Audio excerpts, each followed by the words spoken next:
बाबा बागेश्वर धाम के इस कार्यक्रम को भव्य और दिव्य बनाने के लिए आयोजक पूरी कोशिश कर रहे हैं।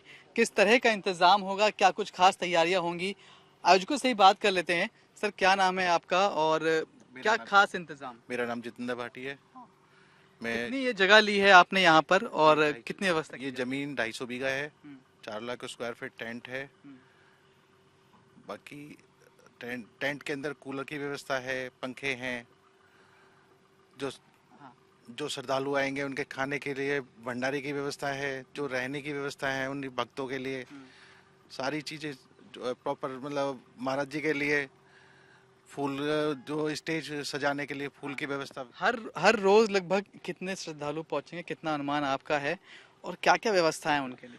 हर रोज लगभग 10 से 12 लाख की जो श्रद्धालु आएंगे उनका अनुमान है। उससे ज़्यादा भी हो सकता है। समय जैसे जैसे गुरुजी का आने 10 तारीख को पहली बार कथा होगी, उसके बाद जो 11-12 उसमें भक्तों की संख्या डे बाय डे बढ़ते चले जाएंगे।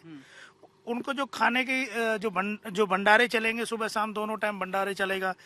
और जो बाहर से जैसे महाराष्ट्र से आ रहे हैं, राजस्थान से आ रहे हैं, छत्तीसगढ़ से आ रहे हैं, दूर दूर से जो गुरुजन के जो भगतगण आ रहे हैं, उनको रहने की वहाँ पे व्यवस्था है, भंडारे की व्यवस्था है, सारी व्यवस्थाएं अमृत सेवा कल्याण ट्रस्ट। रहने खाने का इंतजाम फ्री है, चाहे जहाँ से आए। जी, वो अमृत के सेवा कल्याण ट्रस्ट की तरफ से सारी चीजें सभी को वो मुहैया कराई जा रही है। ठीक है। बाबा के लिए क्या कुछ खास इंतजाम किए आपने? सुना है सिंहासन अलग बन रहा है, कालीन अलग बन रही है। हाँ, एक्चुअली क्या है, बाबा जी के लिए जो मंच पे सिंहासन बनाया जा रहा है उसे हम 2 अलग अलग तरीकों से बना रहे हैं और दोनों चीज़ें सहारनपुर से ही डेवलप होके आ रही हैं।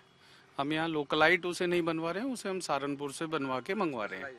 वो एक पर्टिकुलर उसी थीम पे बनेगा, उसी तरीके से बनेगा जैसे भव्य दरबार लगता है।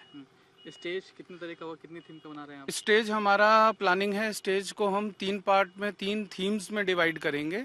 दिव्य दरबार से पहले 2 दिन जो होगा उसका जो लुक एंड फील होगा वो अलग होगा। दिव्य दरबार वाले दिन जो लुक एंड फील होगा वो अलग होगा। उसके बाद जो 3rd स्टेज आएगा उसका लुक एंड फील अलग करेंगे। तो उसी हिसाब से उनके अलग अलग व्यवस्थाएं की गई हैं।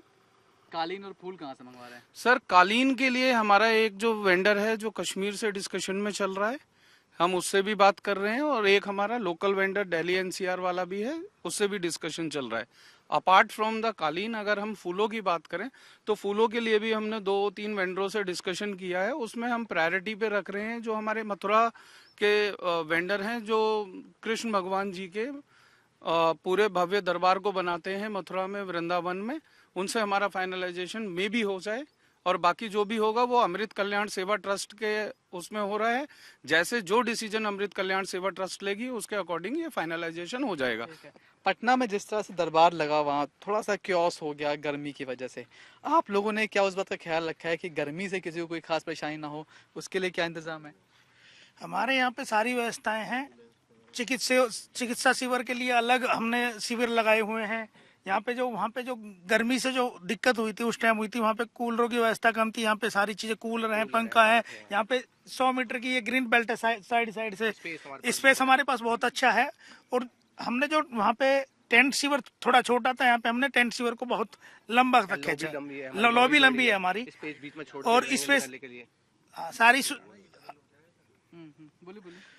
और जितना हमने उसी को देखा देख, जो भी चीजें पीछे से व्यवस्था बिगड़ती आ रही थी, हम उसी को देख के आगे सीख रहे हैं। बारिश के लिए क्या इंतजाम कर रहे हैं? बारिश के लिए वाटरप्रूफ टेंट है हमारा, जर्मन एंगल, तो उसमें कोई दिक्कत की बात ही नहीं है। तो पूरी कोशिश की जा रही है इस दरबार को भव्य बनाने की। पहली बार वो ग्रेटर नोएडा पहुंचेंगे और जब ग्रेटर नोएडा पहुंचेंगे तो यहाँ से जो जुड़े हुए राज्य हैं, जैसे राजस्थान हुआ, हरियाणा हुआ, दिल्ली हुआ, वहां से भी बड़ी संख्या में श्रद्धालु यहाँ पर पहुंच सकते हैं। उसी के हिसाब से तमाम इंतजाम किए जा रहे हैं।